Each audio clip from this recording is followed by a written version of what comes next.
Okay, you want to have a stronger relationship with God. I got you. But first, let me ask, why? Write your answer in the comments. Listen, what I will show you today is easy, but it's hard at the same time. You will understand by the end of the video. Open your eyes, open your ears. I will show you 4 habits you should implement in your everyday life in order to get closer to God. Christ is King.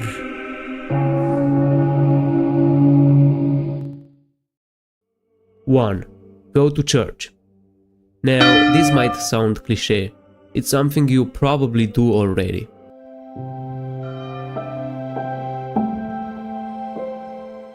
Go to church as often as possible, every Sunday preferably. Dress well, do not act foolish, and so on. If you want a detailed video with rules for when you go to church, tell me in the comments.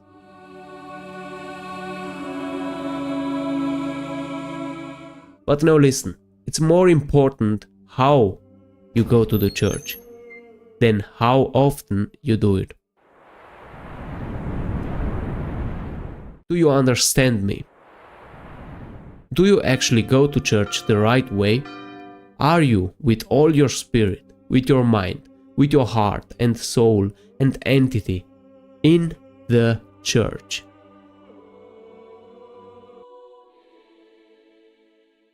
Or is it just your body, and you are actually somewhere else?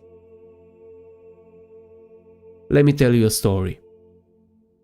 In a small town, there were 2 men who attended the same church every Sunday. Their names were John and Michael.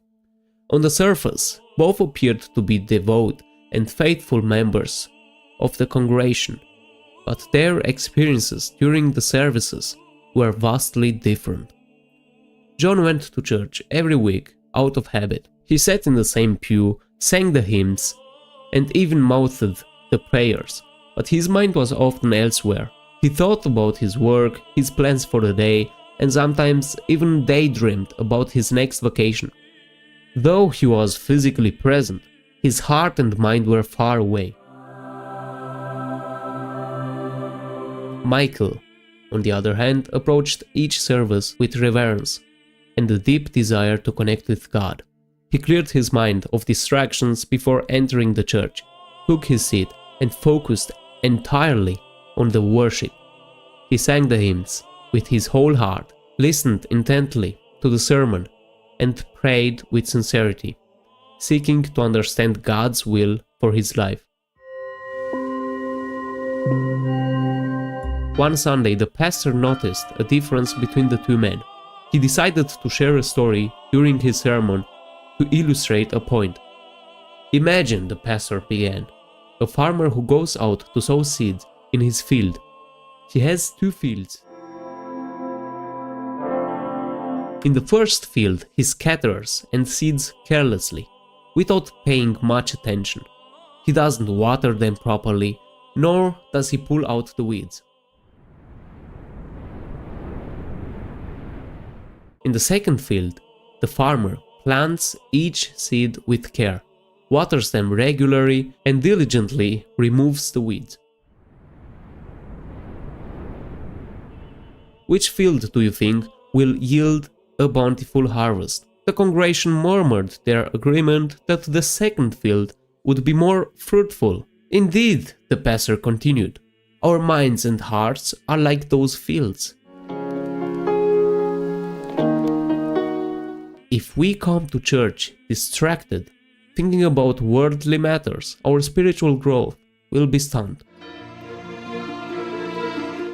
But if we come with a focused mind and a willing spirit, seeking to connect with God, we will grow in faith and understanding. Listen. Be like Michael.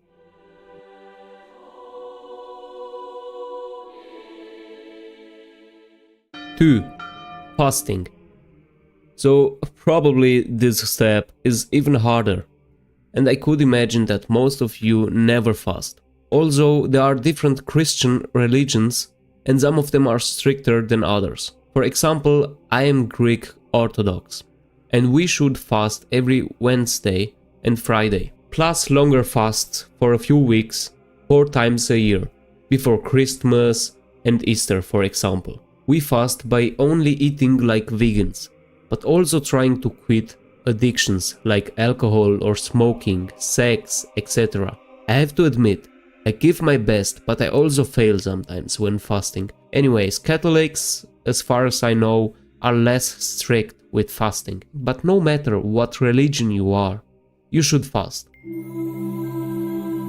You can, for example, do it once or twice a week by eating only vegan, and also no alcohol or other drugs. Even one day you can do it more extremely with a black fast, which means not eating anything at all, only water, and you can do it as long as you can. It's like a only water diet. Maybe 1 day, 2 days, a few hours. Start easy. I don't want you to fall unconscious because you have no food and then say that it's my fault, okay? Step by step, and don't rush the process. You cannot go from 0 to 100 in 1 day. But maybe you ask yourself, well, why would I fast?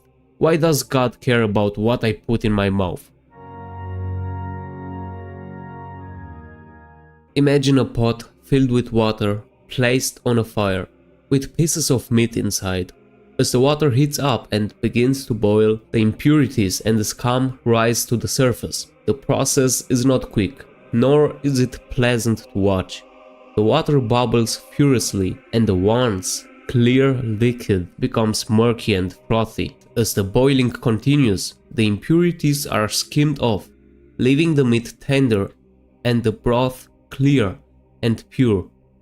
In the same way, fasting is like placing your soul in a pot on the fire. When you fast, the hunger and thirst you feel bring out the impurities within you.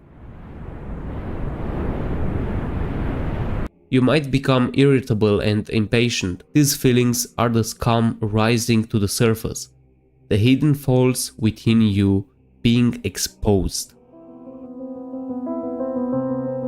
At times, fasting is difficult and uncomfortable. You might feel anger, frustration, or even despair.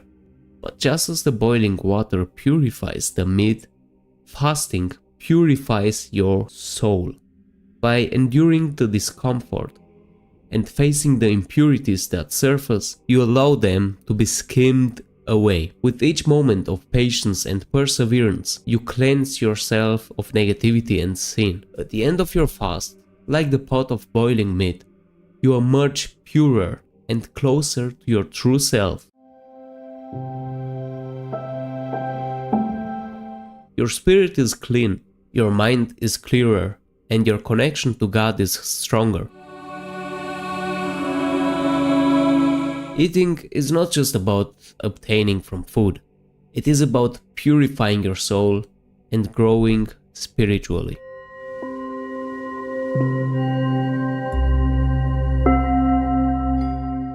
Three, read the Bible. I so often read the Bible, but I just cannot understand anything.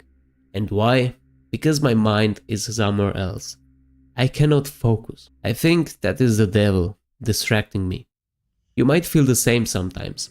You should see that as a fight. You trying to become closer to God against the devil who wants to put you down. But why should you read the Bible? Many Christians think that it only matters to be a good person, live honestly, not hurt anybody, and done. God is happy with you. But that is not completely true. Although it plays its role, we have to also constantly show God that we care about Him. And what better way to do that than by reading the Holy Book, learning about God, about your religion, about Jesus Christ. Plus, the Bible is very interesting and it has a lot of lessons. It is actually not just a book, it is a library, with the first books ever written by the first people. It is written by God Himself through the Holy Spirit. Look at it from another perspective. In a bustling town, at the edge of a dense forest, there lived a young woman named Maria. The town was vibrant, but the forest was dark and mysterious, filled with winding paths and hidden dangers. Many townspeople spoke of a beautiful garden hidden deep within the forest, a place of peace and communion with God, but few had ever found it.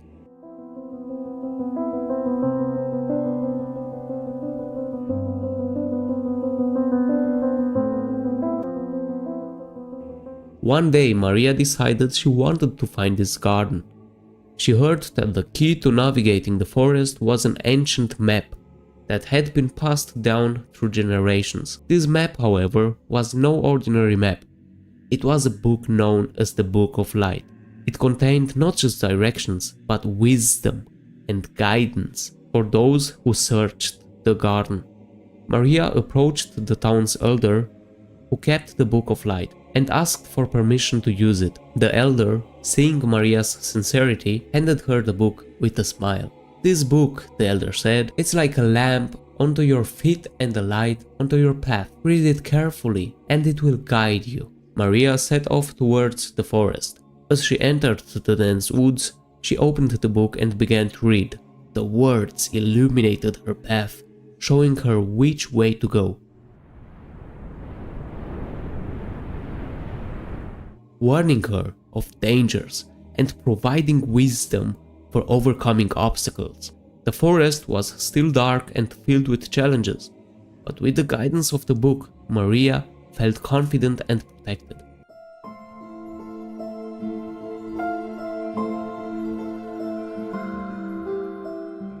Along her journey, Maria encountered others who were lost and struggling in the forest. Some had started without the Book of Light, while others had it but neglected to read it. They wandered aimlessly, stumbling and fearful. Maria shared her book with them, reading passages aloud and explaining how it had guided her thus far. Slowly they began to follow her, finding hope and direction in the book's wisdom. After many days of travel guided by the Book of Light, Maria and her companions finally reached the beautiful garden. It was more magnificent than they had ever imagined. They felt a profound connection with God, their hearts filled with peace and joy. Maria realized that the journey itself, guided by the Book of Light, had prepared her and her companions to truly appreciate and connect with the garden and with God.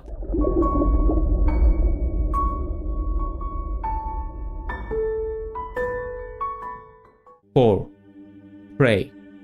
Do you ever pray? If yes, do you do it constantly? What prayers are you saying?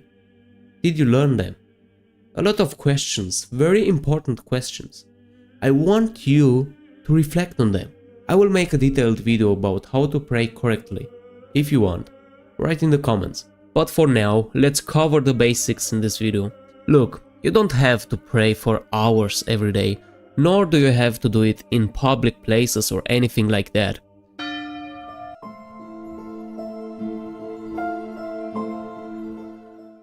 An honest cross and a thank you to God. Every time you eat, you wake up, you go to sleep, or you drive or go away from home to work, to school, or wherever you go, will already have a very big impact on your relationship with God. It only takes a few seconds and it is very easy actually. You wake up, thank you God, and make a cross. If you do that in time, you can go to the next step and have longer prayers once a day, maybe before going to sleep or when you wake up. Stand up or on your knees, put your hands together, close your eyes, and try to talk to God.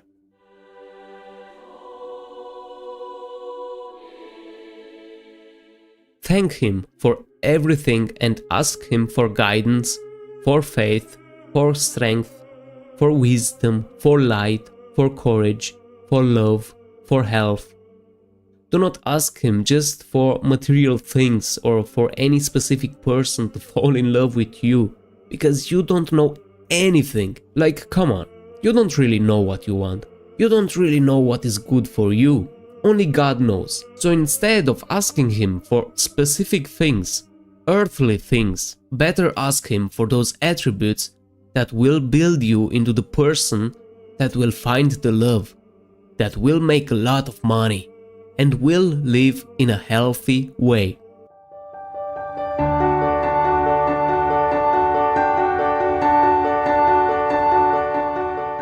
Also, don't forget, pray for others, for your family, for your friends, but also keep in mind for your enemies. Christianity is about love.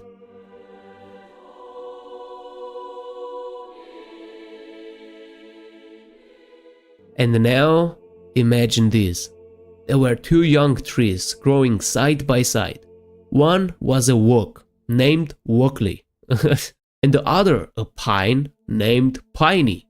Both trees dreamed of growing strong and tall, but they had different ways of seeking the strength. Walkley, the oak tree, extended his roots deep into the soil and lifted his branches toward the sky each morning. He prayed to the wind for strength, to the sun for energy, and the rain for nourishment. His prayers were heartfelt conversations with nature, asking for the qualities needed to grow strong and resilient.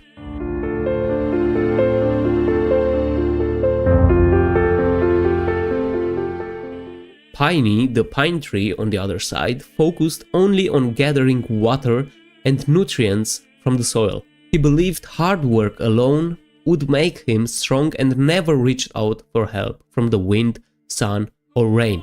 As seasons passed, harsh winds and storms tested both trees. Oakley, with his deep roots and the strength gained from his prayers, stood firm.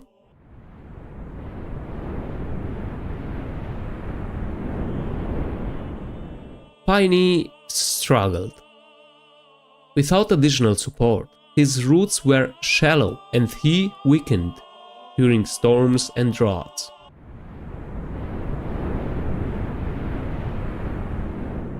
So, dear Christians, be like Oakley. Let's be honest, those habits are not hard to implement in your day-to-day life. They do not cost a lot of time or money, but they are hard to do the right way. Just start slowly, learn and improve. Growing a relationship with God is a long journey, but you can enjoy it. I'm also on my way. I'm a young man, I'm learning, I'm growing myself, and I want to take you in my journey so that we can grow together. The thing is, there are some YouTube channels out there covering those Christian subjects, and they are pretty much the same. They have an AI voiceover, and I think those videos are just bad. And that's why I started this channel, right? I'm a real person behind the mic. That's actually me making those videos, and I try to make it personal. I try to really talk to you guys, and I hope that you appreciate that. Also, I hope you learned something new today. If you like that kind of videos and want to see more, make sure to leave a like and subscribe to the channel. You can always unsubscribe later or take your like back, but it helps me a lot. I invest time and money in those videos, and just with 2 clicks you can boost it, and the algorithm will show it to more people, so we can spread the message and those beautiful teachings. Thanks a lot. God bless you.